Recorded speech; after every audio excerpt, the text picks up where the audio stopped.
सुबह के 7:30 बज रहे थे। सुभाष और उसका परिवार अपने किराए का मकान छोड़कर अपने खुद के खरीदे हुए घर के ओर शिफ्ट कर रहा था। अपने इस घर को लेकर सबको बहुत खुशी थी। और खुशी क्यों न हो, आखिर सुभाष ने कई मेहनत और मशक्कत के बाद कुछ पैसे इकट्ठा किए थे और आखिर उसने एक घर खरीद ही लिया।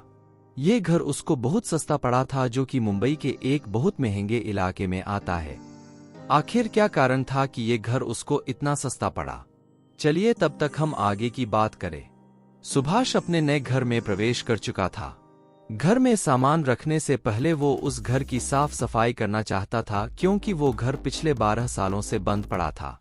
उसने बाहर से कुछ साफ सफाई वालों को बुलाकर घर को साफ करवाना शुरू करवा दिया।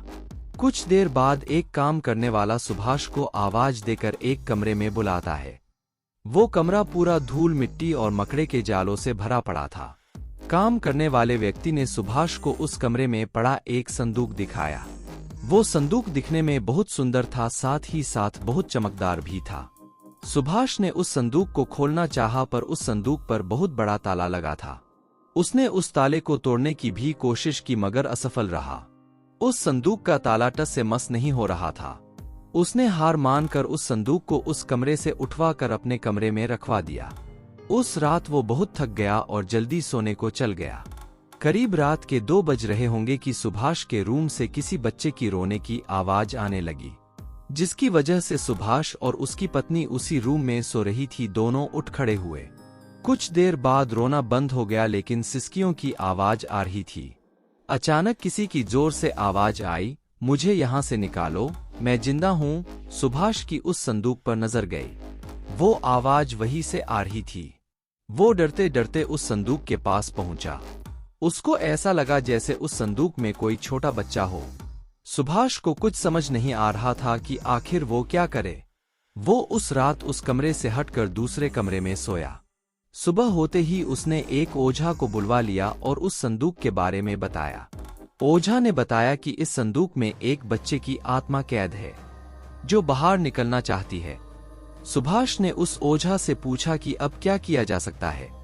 तो ओझा ने कहा कि पहले इस बच्चे की आत्मा को इस संदूक से निकालने से पहले हमें ये जानना होगा कि आखिर इस बच्चे की मौत कैसे हुई, तभी मैं कुछ कर सकता हूँ। सुभाष ने उसी वक्त उस मकान के डीलर को वहां बुलवा लिया और इस संदूक के बारे में पूछा। ये पूछते ही डीलर ने जवाब दिया कि इसी संदूक की वजह से आज तक किसी ने इस मकान को किसी ने नहीं खरीदा।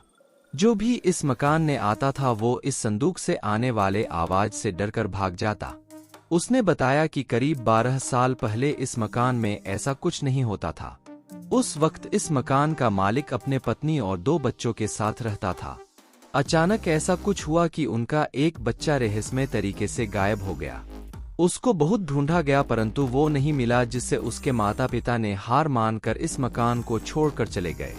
डीलर जो बताया उसको सुनकर सुभाष के मन के कुछ प्रश्न उठे कि कहीं इस संदूक में जिस बच्चे की आत्मा कैद है, क्या वो वही बच्चा तो नहीं जो 12 साल पहले खो गया था? और अगर वो वही बच्चा है तो आखिर इसकी मौत कैसे? अभी तक ये राज बना हुआ है, और जब तक ये रहस्य बना रहेगा तब तक नहीं उस आत्मा को आजाद किया जा सकता है और न उस रहस्यमय संदूक का राज खुलेगा। तो दोस्तों, कैसी लगी आपको ये कहानी? मुझको कमेंट द्वारा बताएं और इस कहानी को लेकर चर्चा जरूर करें। और भी भूत प्रेत की कहानी के लिए हमारे चैनल के सारी वीडियो देखते रहे और चैनल को सब्सक्राइब करें, वीडियो लाइक और शेयर करें। Thank you.